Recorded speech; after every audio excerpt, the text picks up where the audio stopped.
வணக்கங்களே, vision 9 டிவிக்காக நான் உங்கள் லக்ஷ்மி நாராயணன். இப்போ நம்ம பார்க்க போகிறது வார ராசி பலன் 20ஆம் தேதியிலேருந்து 26ஆம் தேதி வரை எப்படி இருக்க போதுன்னு பார்க்க போகிறோம். எப்போதுமே சொல்கிறதாங்க, லக்னத்துக்கு பாருங்கள், ராசிக்கு பார்க்குற லக்னத்துக்கு பாருங்கள், ரொம்ப பர்ஃபெக்டாக இருக்கும். உதாரணமாக ஒரு மகர லக்னம் விருச்சிக ராசினா நீங்கள் விருச்சிக ராசிக்கான பலன்களை பார்க்கறதோட மகர ராசிக்கான பலன்களை பார்க்கும்போது ரொம்ப பர்ஃபெக்டாக இருக்கும். ஸோ வீடியோட எண்டில் டிப் ஆஃப் த வீக் இருக்குது, மறக்காமல் பாருங்கள். மிதுன ராசி. மிதுன ராசிக்கு வந்து பார்த்திங்கன்னா உங்களது ராசி அதிபதி புதன் பரிவர்த்தனையிலிருந்து பார்த்திங்கன்னா 4-5 போதே நல்ல ஏற்றுக்கு நல்ல சந்தோஷங்கள், வீடு சொத்துக்கள் வாங்கலாம்ங்கிற எண்ணங்களை எல்லாம் கண்டிப்பாக ஏற்படுத்தும்.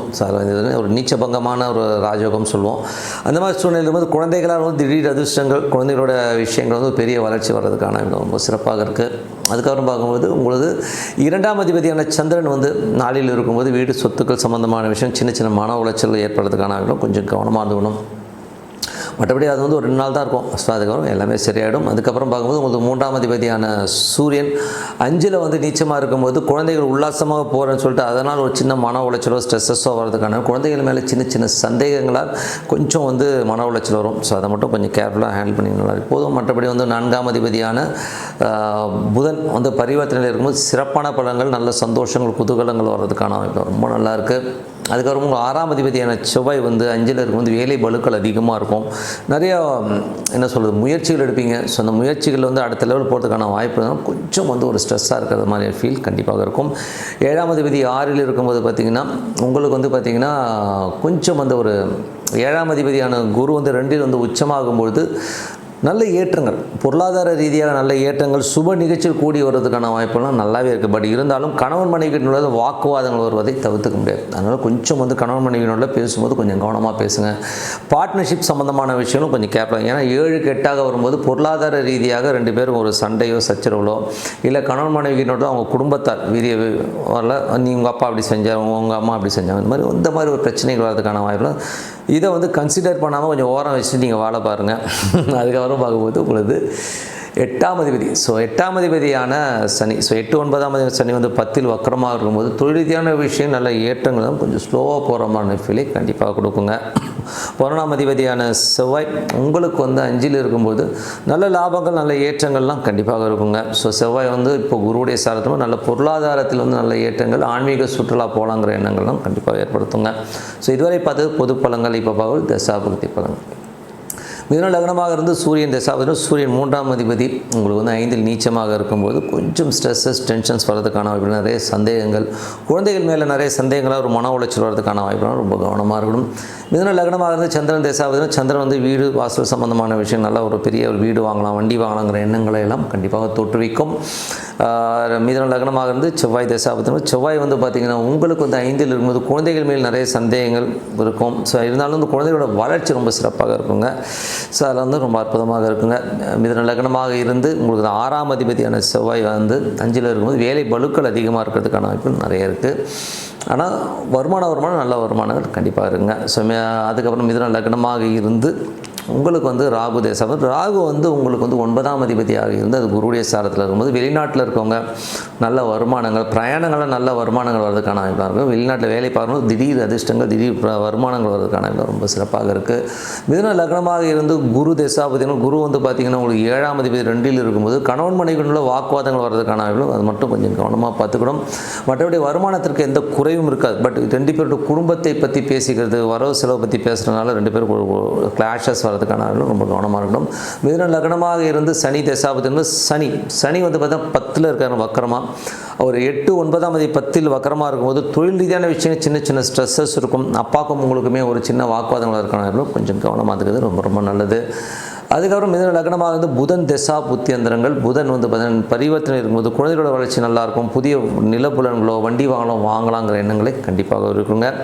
மிதுன லக்னமாக இருந்து கேது தசா புத்தியந்திரங்கள். கேது வந்து 3ல் சுக்கிரனுடைய சாரத்தில் போகும்போது சுக்கிரன் நீச்சபங்க ராஜகத்தில் இருக்கும்போது என்ன மாதிரி விஷயங்கள் பண்ணும்போது நிலப்புலங்கள் விற்கலாம் அப்படின்றதிங்கன்னா அது நிலப்புலங்கள் சேல் ஆகிறதுக்கான வாய்ப்பு ரொம்ப நல்லாயிருக்கு. தாயாரோட உடல்நலம் சம்பந்தமான விஷயம் கொஞ்சம் கேர்ஃபுல்லாக ஹேண்டில் பண்ணுறது ரொம்ப ரொம்ப நல்லது. மிதுன லக்னமாக இருந்து சுக்கிரன் தசாபதி. சுக்கிரன் வந்து பார்த்தீங்கன்னா உங்களுக்கு 5 அதிபதி 4ஆம் அதிபதி ஒரு பருவத்தில் இருக்கும்போது சொத்துக்கள் விஷயங்கள், நல்ல வருமானங்கள், நல்ல ஏற்றங்கள், குழந்தைகளோட வளர்ச்சியாக ரொம்ப அற்புதமாக இருக்கும். பட் இருந்தாலும் அது நீச்சம் பண்ணும்போது சின்ன சின்ன மனக்காயங்களை கண்டிப்பாக கொடுத்துருங்க. மற்றபடி என்னை பொறுத்தவரை ஒரு நல்ல ஒரு பிரார்த்தனை, அது 6 இரணை பிரார்த்தனை கண்டிப்பாக அடுத்த லெவல் போகிறதுக்கான ரொம்ப சிறப்பாக இருக்குது. இப்போ வீக்கில் வந்து நம்ம பார்க்க போகிறது வந்து நட்சத்திர பொருத்தம் தேவையா அப்படிங்கிறது தான். ஸோ பேசிக்காக இந்த நட்சத்திர பொருத்தங்கிறது வந்து ஒரு சில மேஜரான விஷயம், அதாவது வந்து தாராபலன்கிற ஒரு விஷயத்தை வச்சும் ரஜ்ஜு சம்மந்தமான விஷயங்களை வச்சு தான் மேஜராக பார்க்குறது. ஸோ ரஜ்ஜுங்கிறது பார்க்கணும், அது ஓகே. பட் தாராபலன்களில் வந்து பார்க்கும்போது சில நேரங்களில் வந்து சின்ன சின்ன இன்சிடென்ட்ஸ், சின்ன சின்ன ஒரு கான்ட்ரவர்சிஸ் இருக்குன்னா இருக்க தான் செய்யுது. பட் இருந்தாலும் அது ரொம்ப 100% ஒர்க் ஆகுதுன்னா அப்படிலாம் ரொம்ப பெருசாக பார்க்கணும் அவசியம் கிடையாது. பட் இந்த நட்சத்திர பொருத்தங்கள் இல்லாமல் நீங்கள் மேஜராக பார்க்க வேண்டிய தசா புத்தி பொருத்தங்களை தான் மேஜராக பார்க்கணும். ஏன்னா வந்து இது தசா புத்தி பொருத்தங்கள் வந்து பர்ஃபெக்டாக அமைஞ்சிருச்சுன்னா உங்களுக்கு வந்து இந்த நட்சத்திர பொருத்தங்கள் ரொம்ப பெருசாக எடுபடுறதில்லைங்கிறது தான் என்னுடைய கருத்து. ஏன்னா நிறைய ப்ராக்டிக்கலாக பார்க்கும்போது ஒரு நட்சத்திர பொருத்தம் இல்லாத தம்பதிகள் கூட ரொம்ப அந்யோன்யமாகவும் சந்தோஷமாக இருக்காங்க. அது வந்து நம்ம போய் ஜாதகம் எடுத்து பார்க்கும்பொழுது அதுக்கு பார்த்திங்கன்னா அவங்களுடைய தசாபுத்திகள் வந்து ரொம்ப அந்யோன்யமாக இருக்கிற ஒரு சூழ்நிலை வருது. அவங்க கிரகங்கள் வந்து இவங்களுக்கு சந்தோஷத்தையும், இவங்களுக்கு கிரகங்கள் வந்து ரொம்ப ஒரு கம்பேரிட்டிவாக ரொம்ப அழகாக ஒரு ஆதர்ச தம்பதிகளாக வாழ்கிறதுக்கான விஷயங்களை இந்த தசாபுக்திகள் அமைச்சு கொடுக்குறது தான் ரொம்ப உண்மையான விஷயம். அது தசாபுக்தியில் மட்டும் இல்லாமல் தசாபுக்தியில் இருக்கிற அந்த நட்சத்திர நாதர்களும் வந்து ஒரு பாசிட்டிவாக இருக்கும்போது எல்லாமே பாசிட்டிவாக நடக்கிறதுக்கான வாய்ப்புகளை கண்டிப்பாக கொடுத்துருதுங்க. ஸோ அதனால் வந்து நட்சத்திர பொருத்தம் பார்க்கணுமானா நட்சத்திர பொருத்தம் வந்து ரொம்ப பெருசாக பார்க்கணும்னு அவசியம் கிடையாது. ஒரு சில விஷயங்களை மட்டும் பார்க்கணும், மீதியெல்லாம் வந்து நீங்கள் ஜென்ரலாக கொஞ்சம் முன்ன பண்ணாலும் தசாபுத்தி அந்தரங்கள் 2 பேருக்குமே அதாவது அவங்களுக்கு நடக்கிற தசாபுத்தி அந்தரங்கள், ஒரு ஆணுக்கு வந்து ஒரு தசாபுத்தி அந்தரம் நடக்குது, அது பெண்ணுக்கு வந்து 6, 8, 12 தசாபுத்தியாக நடக்காமலோ, அதே ஒரு பெண்ணுக்கு வந்து ஒரு தசாபுத்தி அது ஆணுக்கு வந்து ஒரு 6, 8 இல்லாமல் இருக்கிறத பார்த்துக்கணும். அவ்வளோதான், இதுதான் ரொம்ப மேஜர். அது மட்டும் இல்லாமல் கேது, ராகு இது மாதிரி தசாநாதர்கள் மேலே நடக்கும்போது அதுவும் தேவையில்லாத சின்ன சின்ன கான்ட்ரவர்சிஸ் உருவாக்கும். மற்றபடி வக்ரகிரகங்கள் ஒரு ஜாதகத்துக்கும் இன்னொரு ஜாதகத்துக்கும் கண்டிப்பாக நல்ல ஒரு பலன்களை கண்டிப்பாக கொடுக்கும். ஸோ இதெல்லாம் வந்து மேஜராக பார்க்கணும் மொழிய ரொம்ப வந்து இதை மட்டும் பார்த்தீங்கன்னா உங்களுக்கு வந்து அவ்வளோ பர்ஃபெக்டாக இல்லைங்கிறது தான் உண்மையான விஷயம். ஏன்னா ப்ராக்டிக்கலாக பார்க்கும்போது இந்த மாதிரி விஷயங்கள் இருக்குது. ஏன்னா ஒருத்தர் ஜாதகம் நல்ல ஒரு நட்சத்திர பொருத்தம் இருக்குது, நீங்கள் கல்யாணம் பண்ணிக்கங்கன்னு சொல்லிட்டு வந்த பொருத்தங்கள் நிறைய டைவர்ஸ்க்கு போயிருக்கு.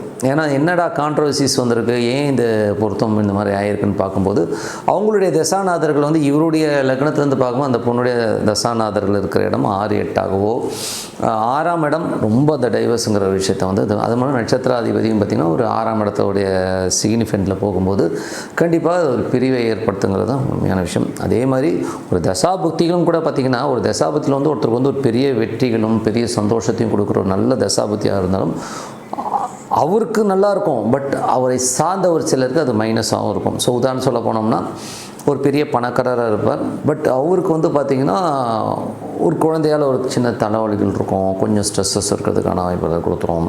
சில பேர் வந்து பெரிய கோடியாக பணங்களை அள்ளி கொடுக்குறது, கொஞ்சம் ஹெல்த் இஷ்யூஸ் கொடுத்துரும், ஹெல்த்தில் வந்து கொஞ்சம் சின்ன சின்ன பிரச்சனைகள் கொடுக்குறது. இந்த மாதிரி வந்து ஒரு ப்ளஸ் இருக்குன்னா ஒரு மைனஸ் இருக்குது அப்படிங்கிற விஷயத்தை நீங்கள் முதல்ல புரிஞ்சுக்கணும். அதனால் ஒரு 100% வந்து நட்சத்திரங்களை வச்சு நட்சத்திர பொருத்தம் ஒர்க் பண்ணோம்னா அப்படி ஒர்க் பண்ணுறது இல்லை. தசாபுத்தி அந்தரங்களை வச்சு பொருத்தம் பார்க்குறது ரொம்ப பர்ஃபெக்டாக ஒர்க் பண்ணுதுங்கிறத சொல்லிவிட்டு உங்களிடம் விடைபெறுவது உங்கள் லக்ஷ்மி நாராயணன். நன்றி, வணக்கம்.